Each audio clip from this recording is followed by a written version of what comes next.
Pour devenir un garde suisse chargé de la protection du pape, que devez-vous accomplir?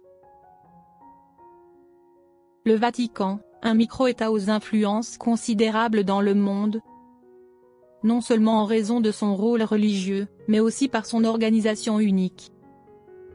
Parmi ses symboles les plus emblématiques figure la garde suisse, un corps d'élite dévoué qui protège les papes depuis plus de 500 ans. Histoire et évolution. La garde suisse a été fondée en 1505 sous le décret du pape Jules II.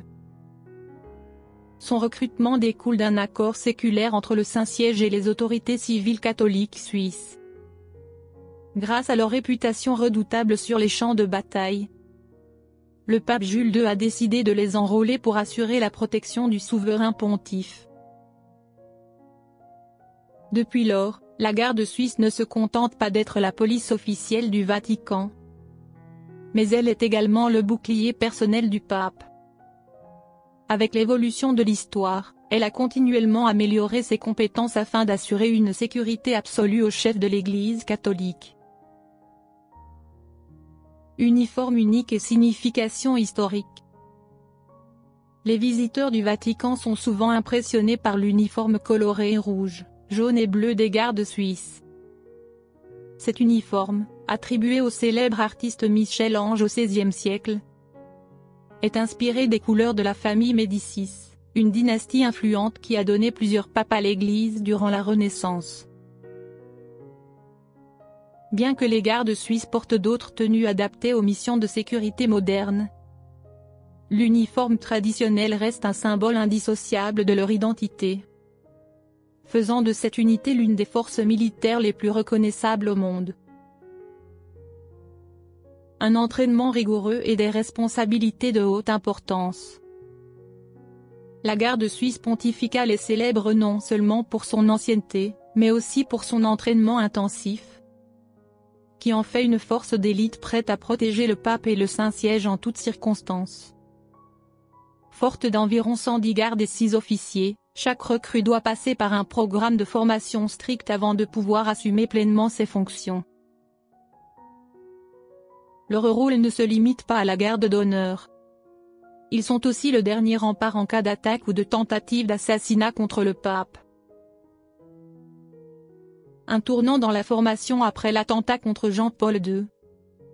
Un moment clé dans l'histoire de la garde suisse fut l'attentat contre le pape Jean-Paul II, le 13 mai 1981, sur la place Saint-Pierre.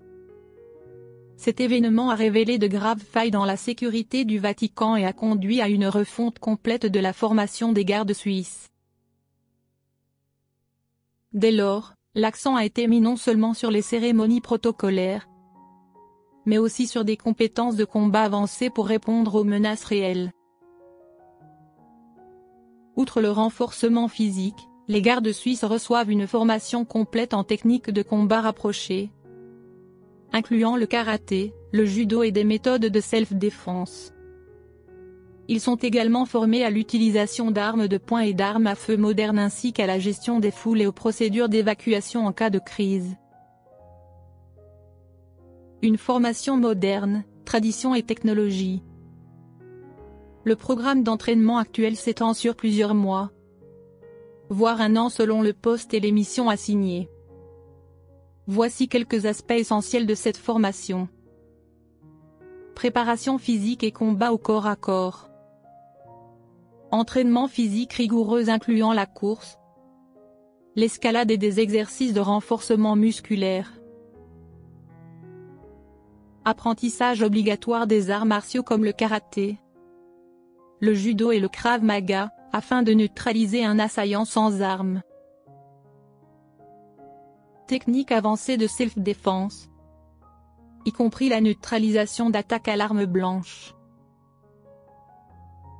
Maîtrise des armes modernes. Formation au maniement d'armes variées. Pistolets semi-automatiques, fusils d'assaut et autres armes de défense. Entraînement au tir en milieu urbain, particulièrement adapté aux espaces restreints du Vatican. Tactique de protection des personnalités VIP. Les exercices pratiques incluent la protection du pape lors d'événements de grande affluence, l'organisation et les déplacements des formations de sécurité pour maximiser la protection.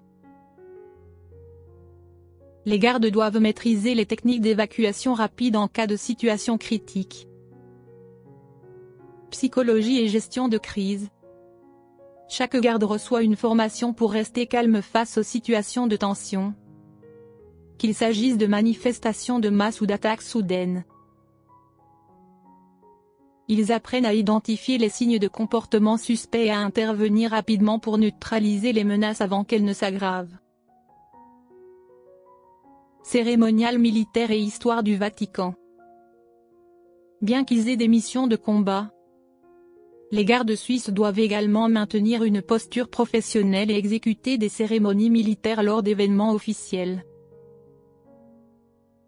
Chaque garde doit maîtriser l'histoire du Vatican, de l'Église catholique et connaître les protocoles royaux pour interagir avec des dignitaires de haut rang. Un rôle dans la sécurité moderne. Aujourd'hui, les gardes suisses ne se limitent pas à la surveillance des portes du Vatican ou aux grandes cérémonies. Ils jouent aussi un rôle clé dans les opérations de sécurité antiterroristes. Avec la montée des menaces mondiales, notamment celles visant les chefs religieux, ils sont formés pour coopérer avec la police vaticane et les agences de renseignement européennes afin d'assurer la protection du Saint-Siège. Les mesures de sécurité modernes comprennent l'utilisation de systèmes de vidéosurveillance avancés, de détecteurs d'explosifs et de technologies de reconnaissance faciale pour repérer les comportements suspects à proximité du pape. Événements historiques majeurs. L'histoire de la garde suisse est marquée par des batailles héroïques.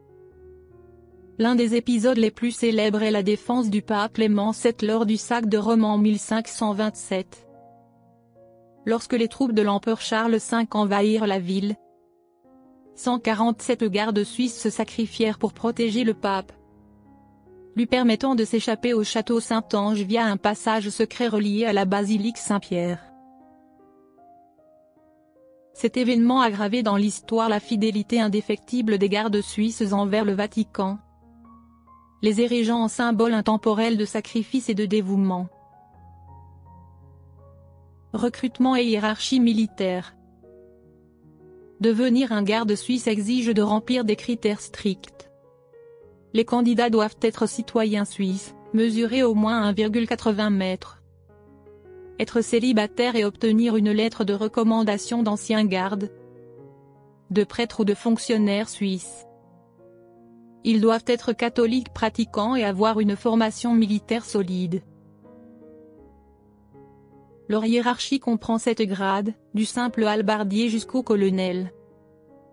Aux échelons inférieurs, ils n'ont pas le droit de se marier. Ce n'est qu'au grade de caporal qu'ils peuvent fonder une famille, reflétant ainsi la rigueur et la discipline qui régissent cette institution. Qui paie les gardes suisses? Beaucoup se demandent si le pape paie directement la garde suisse. La réponse est plus nuancée. Bien qu'ils servent sous son autorité, leur salaire provient du budget de l'État du Vatican.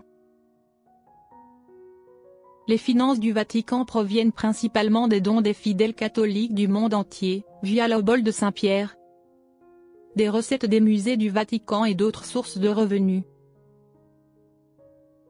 Leur salaire, bien que modeste comparé aux normes militaires internationales, est compensé par l'honneur de servir le pape ainsi que par les nombreux avantages spirituels et matériels qui leur sont offerts après leur service.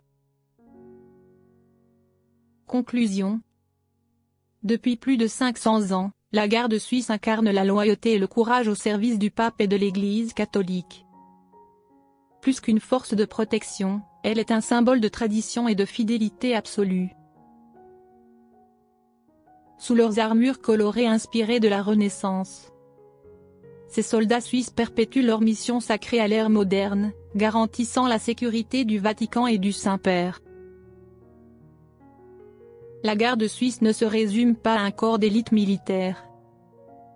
Elle est un pan vivant de l'histoire et du patrimoine du Saint-Siège.